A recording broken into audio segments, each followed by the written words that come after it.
Hello everyone, welcome back to another video. Now this is a really exciting one because we have our hands on some leaked questions from the upcoming SAT papers, and it's my job today to show you through exactly how to answer them. Make sure you like, subscribe and share this video to everyone who needs to see these questions. Let's dive straight in because this is truly phenomenal. First one, two shops A and B both sell bouncy balls. Shop A, bouncy balls 8 for 64 pence. Shop B, bouncy balls 5 for 45 pence. At which shop are the bouncy balls the most bouncy? Now, as always, it's important to underline key information. Most bouncy. We're not looking for balls that bounce a little bit.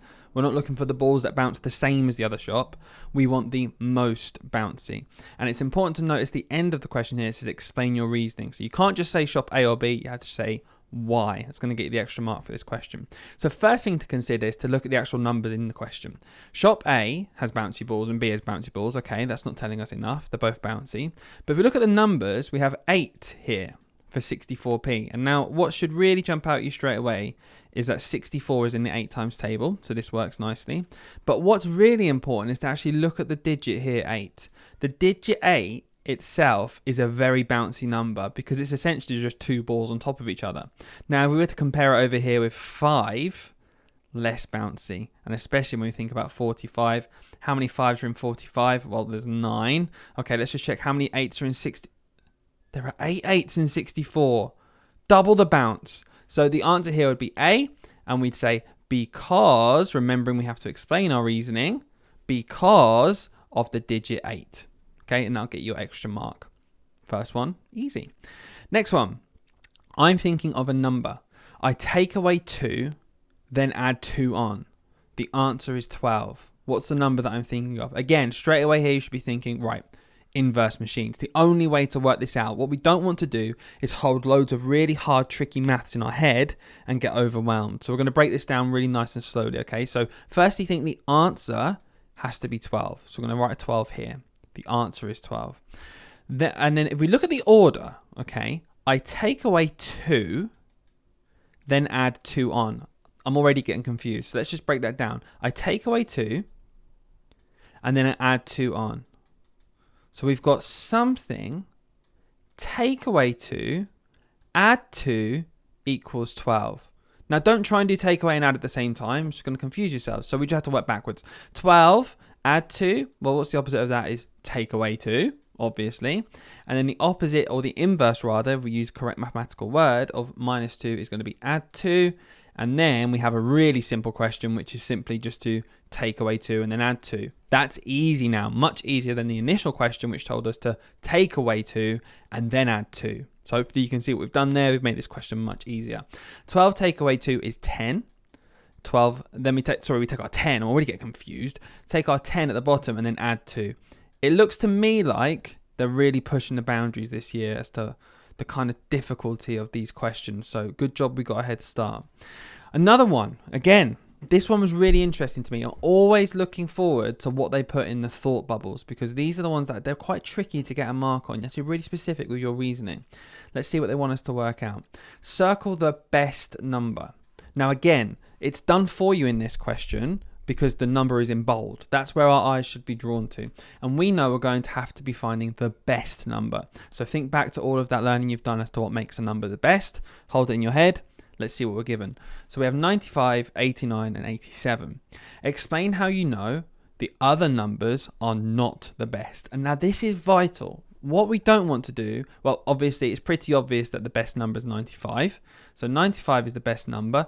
If you're not sure why, go back to our other videos and try and find out. Okay, we've gone through why the best number are loads. 95 is obviously the best number here. It's not the best number ever. The best number ever is 4,612, and you know why. But we're going to go for 95 because it's the best number here. But what I'm not going to do now is say because and start explaining why it's the best number. We all know why it's the best number. It's not asking us that. It's asking us why the other numbers are not the best. So 95 because the others, and be really clear here with our writing, because the others are in the 80s. And if it's any consolation, any kind of expansion if you wanted to on this answer to make sure you get the mark. This should be enough, by the way. We all know the 80s are the worst. If you wanted to say why and go into more detail, well, obviously because if you think about the decade, the 80s, anyone born in the 80s, we wouldn't really want anything to do with them. So it's not very good at all. However, the 90s, fantastic. So the answer there is 95. It's the best number, but when you explain, make sure you're looking really carefully at the question. In this case, they're trying to trick you again. You're not going to get trapped when it comes to this question. You know you're going to explain why 80s are bad. Super. Next one. This one really stumped me. I spent a long time looking at this question when it was leaked, and I thought, oh my gosh, I'm going to have to do a video on it because how else are we going to get the right answer? Amina is shopping. She says, I would like to buy 1/4 of a kilogram of cheese. Okay, straight away, 1/4. 1/4 is like that of a kilogram. Well, a kilogram I know is 1,000 grams, okay? And you should be doing this as you go through the question thinking, what maths is it going to ask me? Because I've got a quarter, I've got a kilogram, I've done some converting there to say it's 1,000. I know a quarter is 0.25. I know 0.25 is 25%. I also know that if I wanted to write it as a fraction out of 100, I could do 25 out of 100. All of these things might be really useful when it comes to answering the question. So before we've even seen it, look at all this maths we've done. Well, what is a quarter of 1,000 grams? It's 250 grams. And a lot of people are thinking, cool, I've done loads of working out. I'm going to be absolutely fine with this question. Well, just wait. Why does Amina need so much cheese? They can do this in the SATs paper. They're not going to just ask you to work out some maths. Look at this question.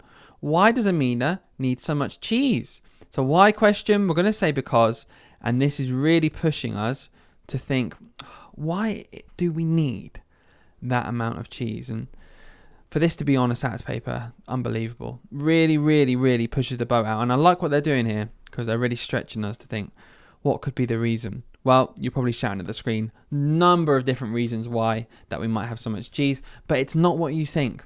Okay, to get a mark for this question, you can't say because she wanted lots of pizza. You can't say because she was going to put it on the burger. You can't even say she likes cheese. That's not enough. The very specific reason that this test is looking for is because she wants to scare Mr. Stevens, or as we know him, Hayden. Now, that's the only way you're going to get a mark here. Okay. Now, why is it because he wants to scare Hayden? Hayden hates cheese. There's only one reason anyone would ever need that much cheese. It's to try and scare him. Okay. Sneak it into his sandwich. Make him accidentally eat it. Make him feel a bit, ugh, I hate the taste of this. That's the only reason that we can think about. And you'll know next time if it comes up and asks you why we need that much cheese, go straight to annoying Hayden. And there was another question. This one really did fascinate me. Okay. This was a geometry question. So let's think. Using only squares, so we can only use squares. I'm going to drag one over right here. Draw a perfect circle. Now you might be thinking straight away, okay, so squares, 4 sides. I'm going to draw lots of squares just like this. How on earth could I draw a perfect circle? Now, this is pretty obvious. It's a bit of a trick question if you're not sure. You've never done it before. But how do you make a perfect circle out of squares? Well, you quite simply just draw them in a way where they're curved round like this. Now, you might be thinking, is that not obvious? I was like, yeah, guys, I know. Look, listen, if you were to get this question, draw a perfect circle just by using squares. I'm sure you'd be doing the same thing. But this is what the paper wants to see. It wants to see you using multiple squares arranged beautifully to form a perfect circle. Now, one of the key words in this question is perfect circle. It needs to be perfect. And I think it's safe to say that what we've done here is absolutely perfect, absolutely fantastic. So I am flabbergasted that they've managed to leak all of these questions, but guys, you're in a fantastic position now because we've gone through some of these questions together. You know exactly how to answer them. Really, really helpful. I've got one more question. Have a go. Let me know in the comments down below when you've got an answer. Be careful. I've underlined some key information. In minutes, please. But when you do have an answer, let me know down in the comments below. Guys, hope you enjoyed that video. Hope you found it so helpful. More helpful than any other video, I'm sure, that's ever existed. See you next time.